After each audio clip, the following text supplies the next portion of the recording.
Welcome to the workshop on inclusive power outage planning. My name is Donna Harris, and I'm a disability preparedness instructor. For me, there is no greater need right now in the community than power outage planning. I am a person with disabilities with a master's in conflict resolution. I've been a member of the City of Portland Neighborhood Emergency Team since 1995 and received additional preparedness training from FEMA and Mercy Corps. My focus is on emergency preparedness training for persons with access and functional needs and training for first responders. My goal is that all persons with disabilities are well prepared for emergencies and are never left behind. Well, what kind of emergencies could you expect? Earthquakes, tsunamis, landslides, floods, wildfires, tornadoes, severe storms, volcanic eruptions, snow, freezing rain, water contamination, pandemics, avalanches, drought, public unrest, hot weather, or power outages that you could experience every single day. This slide is from Portland General Electric and shows the 7 steps to restoration. If you want to check out the video, it is on YouTube and the link is also included in this slide. PGE created this video during the epic snow event that we had in February 2021. Just to let you know, the 7 steps to restoration are: number 1, protect public safety. Number 2, check generation facilities.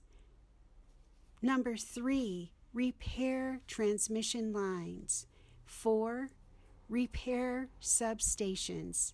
5, repair distribution lines. 6, repair neighborhood tap lines. And finally, number 7, connect individual customers. So my question to you is, what would you do if your power went out today? Do you have a power outage plan? Do you or a family member depend on communication devices, life support equipment, and or refrigeration for life-sustaining medications? If you do not have a power outage plan, you need to prepare now for a power outage. Here are some items that you need to consider. First, what electrical items do you rely on? Next, talk to your medical provider about your specific needs. Then, plan for batteries and other alternative power sources. Make sure you sign up for local alerts and warning systems. Install carbon monoxide detectors with battery backup. Then determine how your communication devices will work in a power outage. Review your emergency supplies. Do you have enough non-perishable food and water? Use a thermometer in the refrigerator or freezer to make sure that they're at safe temperatures. Keep mobile phones and other electrical devices charged. And finally, keep your gas tanks full just in case you need to leave your home. Now, here are some things that you can do to protect yourself during a power outage. First, keep freezers and refrigerators closed. Only use generators outdoors and away from windows. Do not use a gas stove to heat your home. Make sure you disconnect appliances and electronics to avoid damage from electrical surges. Use alternative plans for refrigerating medicines or to power medical devices that you depend upon.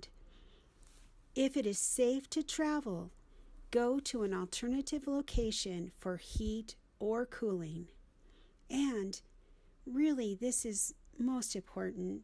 Make sure you check on your neighbors and make sure that they are safe during the power outage as well. I'm also including a slide on communication needs in a disaster or emergency for the deaf and hard of hearing community. There are several technologies that are available to help this community communicate on a daily basis. Internet-based technologies, assistive listening technologies, real-time captioning services, internet captioning applications, movie caption display systems, and relay services that provide access to the telephone network, digital televisions with digital captions, and video remote interpreting services. This information is from the National Association of the Deaf.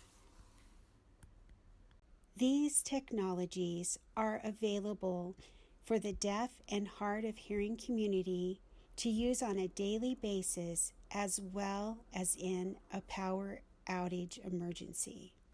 I'm also including this information from the U.S. Department of Health and Human Services Empower program. There are over 2.6 million Medicare beneficiaries that rely on electricity-dependent durable medical and assistive equipment and devices, such as ventilators and wheelchairs, to live independently in their homes. Now, I live in Oregon, and in Oregon, that number is 34,610 people, and that doesn't count people who aren't on Medicare, who also use electricity-dependent durable medical and assistive equipment and devices in their homes. Incidents that cause prolonged power outages, such as severe weather or disasters, can be life-threatening for these individuals. Many of these individuals may rapidly seek assistance from emergency medical services or overwhelm hospitals or shelters when seeking access to care or secure power.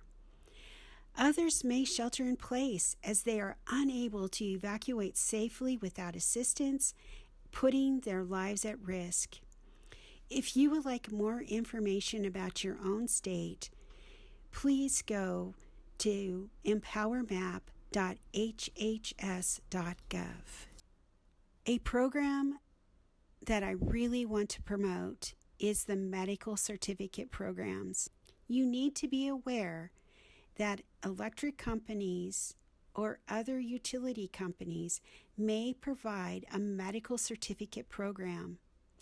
Now, these programs are primarily for billing and payment issues, and generally all customers are notified in advance of any public safety or planned maintenance that results in service outages or restorations. Some power companies do provide priority notification to customers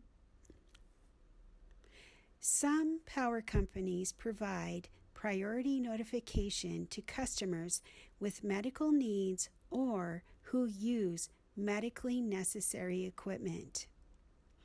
You should know that there are no priority restorations to customers with medically necessary life support equipment and or refrigeration needs for medications. However, signing up for these medical certificate programs connects you with the utility companies, and they know that you're out there and that you do have a significant power need. So here is your first action item. Contact your utility company. You should call to note your account if you use electrically powered communication devices or medical equipment, whether it is critical or not. Some utility companies maintain a list of customers who cannot live without the use of electrically powered durable medical equipment, and a list of those whose medical equipment usages are less critical. Just please note that being on the list doesn't guarantee electric service, and every customer is responsible for their own power outage plan. So please check with your utility company for more information on additional services they may provide. I am also providing information from the Americans with Disabilities Act National Network with their emergency power planning for people who use electricity and battery-dependent assistive technology and medical devices. This is a 5-page checklist, and if you go through this checklist, you will be really prepared for any kind of a power outage that might occur. And this is important because if people use breathing machines such as respirators or ventilators, they need to have a backup power plan. If you use power wheelchairs and scooters, you need a backup power plan. If you use oxygen, suction, or home dialysis equipment, you need a backup power plan. Some of this equipment is essential to your level of independence, while other equipment is vital to keeping you alive. Use the checklist to make power backup plans, and then review and update this checklist every 6 months. To help you remember, do this when you set your clocks forward in the spring and back in the fall, or I use New Year's Day and my birthday, which is in July. Here is another action item regarding communication or medically necessary equipment. Make an equipment list and contact information for the manufacturer and the communication device or durable medical equipment vendor that you receive your DME equipment from. Make sure that you label your equipment and the parts like cords and devices with your name and your contact information. Now that's important in case you have to leave your home and go to a shelter or another location. By labeling your equipment and the parts, then you'll make sure that you have all of those pieces when you return to your home. And when you make that equipment list and the contact information, make sure that you print that out.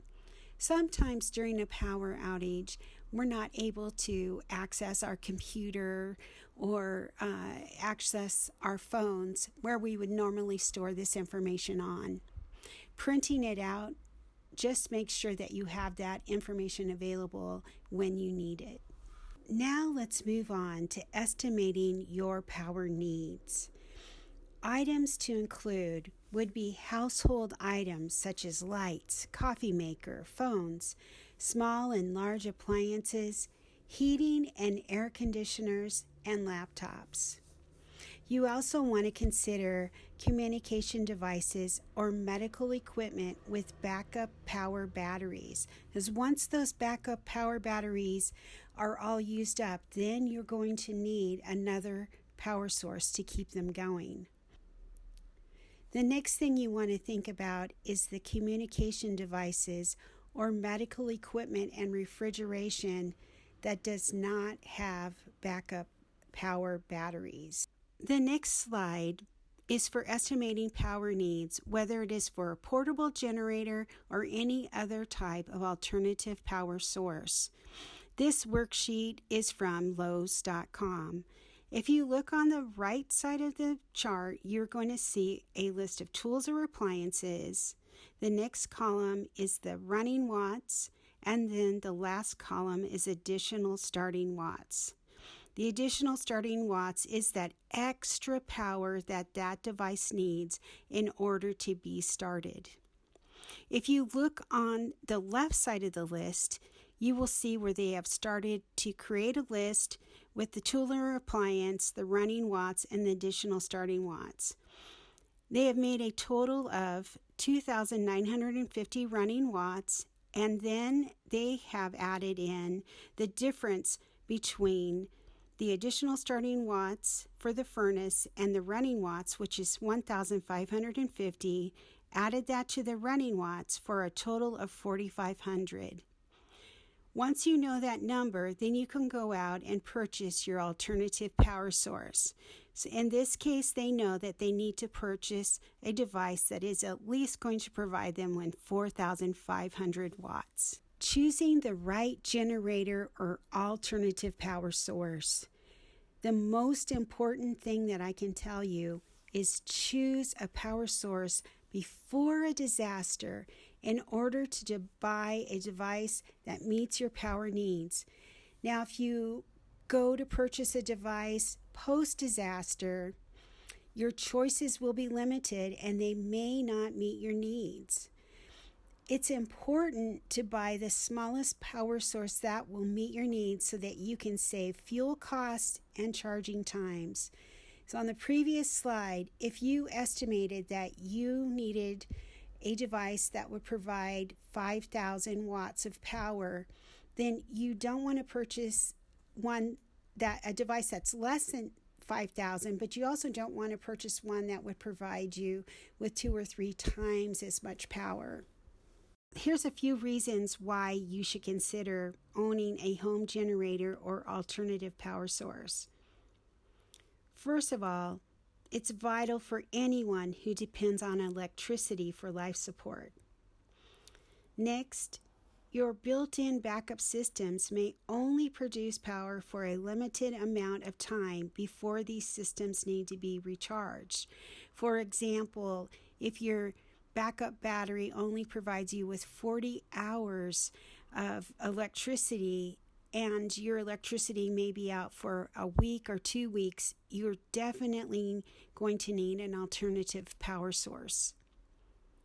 And finally, owning a home generator could eliminate the need to be transported to an alternative location.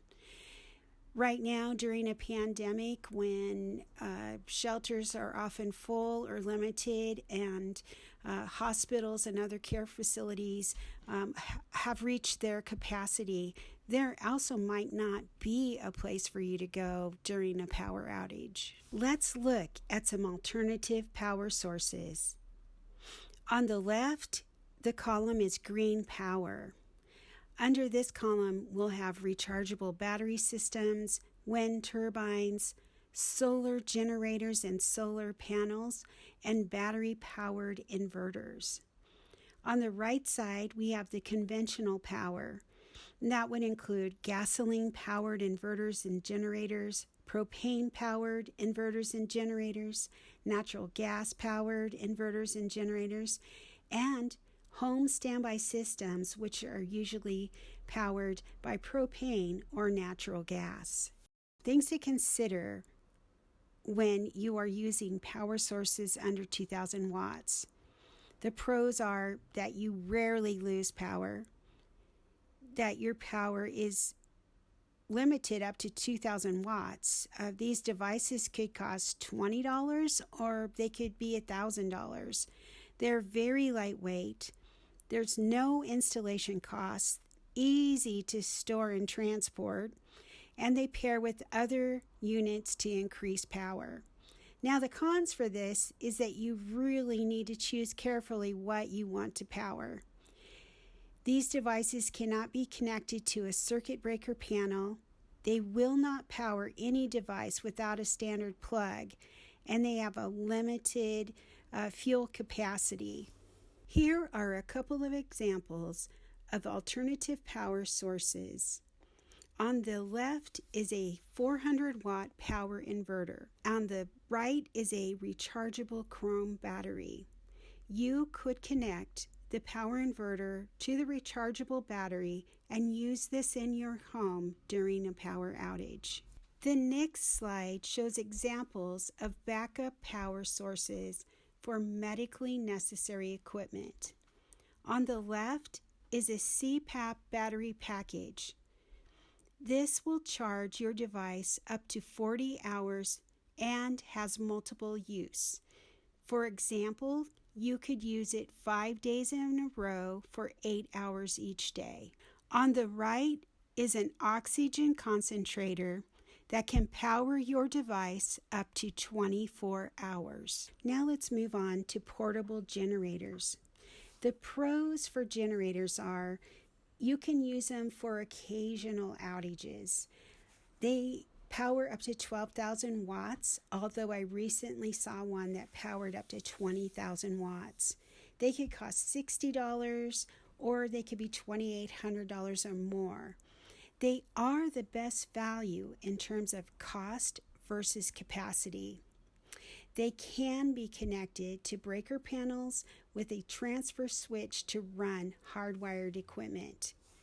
There are many power sources available, including gas, propane, natural gas, wind, and solar. Now, the cons to portable generators are the connection cost to circuit breaker panels can be expensive, although the last quote I saw was around $400. Now, they may use a lot of fuel depending on usage, and also it's going to depend on the size of the device that you have chosen. Wind and solar power are dependent on weather sources. Some of these generators can weigh close to 300 pounds and come with wheels or carts in order to move them. And finally, they should not be used without protection in rain or snow. This slide has two examples of generators. The one on my left is a solar-powered generator, and the one on my right is a gasoline-powered generator that will produce up to 12,000 watts of power. This slide has more examples of solar-powered generators. The one on my left is a very small portable solar generator with solar panels. The one on my right is a full-sized, full solar power system. And as you can see, there are actually 2 solar generators as part of this, as well as 3 solar panels. Now here are some examples of solar and wind. On my left is a solar and wind hybrid system. So you can set up this generator to produce power when the wind is blowing or when there's sun out. In addition, on my right is a wind turbine system that literally purchase power at your home using this wind turbine. And finally, we have the home standby unit. Now, the pros for this is that you can power 20,000 watts. It's $2,000 to $6,000. It's permanently installed. It kicks on automatically during an outage, and it can power everything in a typical home simultaneously. Now, it can run indefinitely on natural gas or propane. Now, the cons to this is that it can be very expensive. The installation cost can run into the thousands. It cannot be installed in low-lying areas prone to flooding, and it can't be moved in the event of the flood. And just to add to this slide, you can also purchase solar-powered battery packs that will actually provide you with power for your entire home. They do have to be permanently installed as well, and they're actually even more expensive.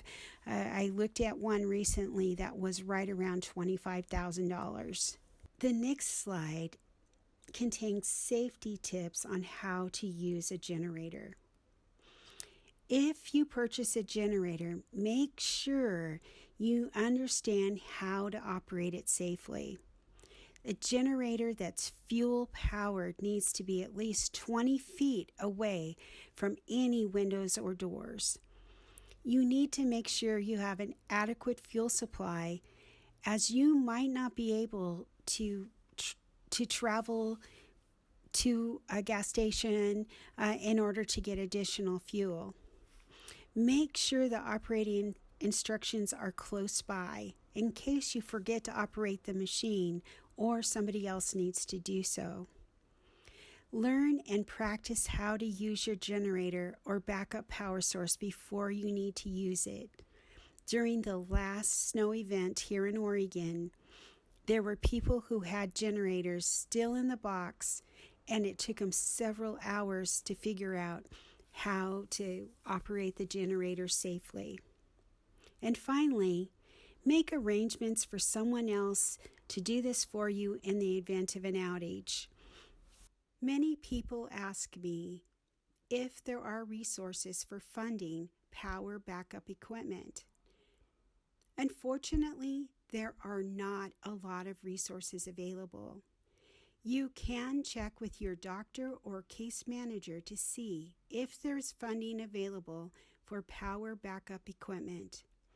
You can also contact organizations you are involved with to request assistance.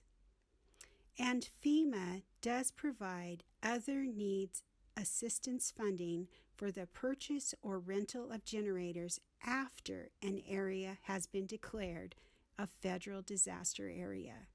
The next step in power outage planning is planning where you will go in the event of an extended power outage. Do you have family members or friends with power that you can stay with? Is there a church or Red Cross warming center or evacuation center set up?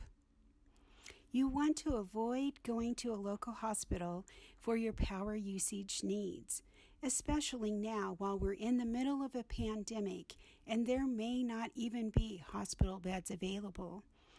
Call ahead if you do need to go, and don't forget to take any communication devices, special equipment, and medication with you if you have to leave. The next step in power outage planning is arranging for transportation should you have to leave your home.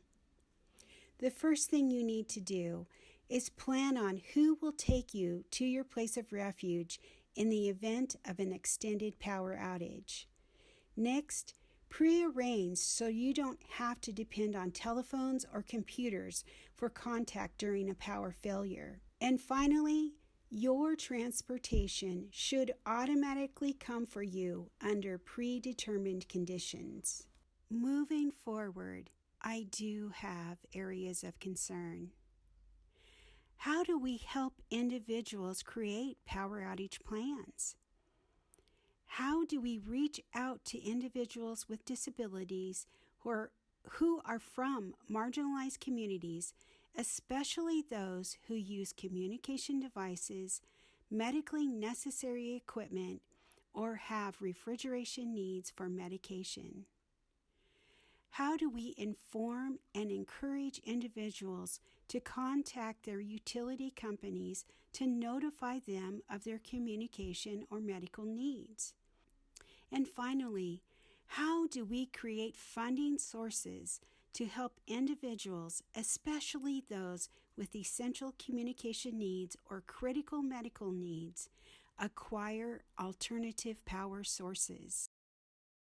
Thank you for attending the workshop on inclusive power outage planning. This slide contains my contact information. I have a Facebook group called Inclusive Power Outage Planning, and I welcome you to join. I also have a website called harrisemergencymanagement.com. Please feel free to contact me with any of your feedback, or if you are interested in holding a workshop, please contact me and we can put something on the calendar. Again, thank you for attending and have a great day.